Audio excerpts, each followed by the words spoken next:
Presented by SMS Dhama.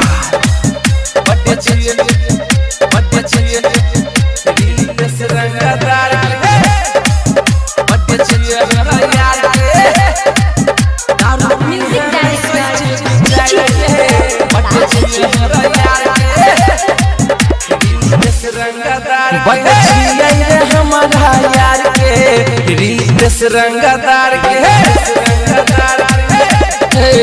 बड़े छियै रे हमारा यार के रीत रंगदार के सभे के करे छियौ न भाई पार्टी रे चलते आई फूल नाइट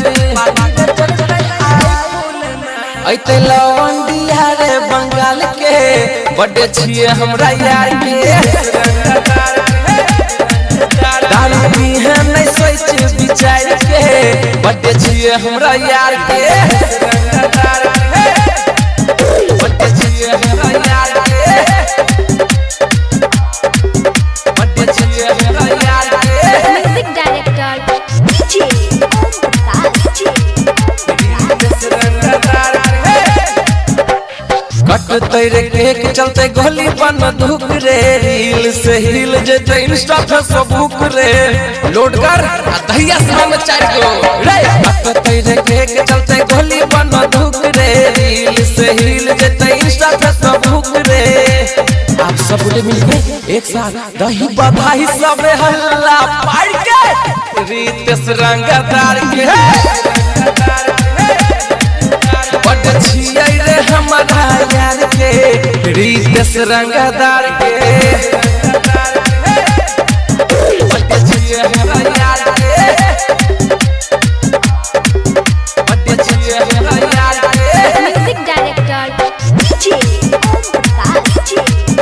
गोविंद रंगदार रे बीत के सब भेल छियै रे टाइट पहाड़ में नहीं बोया है फुल नाइट बुझली रे हे डीजे ओम सकती छौरा रसल पुरिया साथ में लगे ते गाजा के पुरिया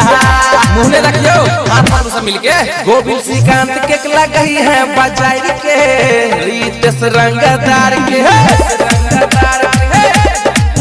बड़े छियै रे हमारा यार के रीत रंगदार के विश्व में मैंने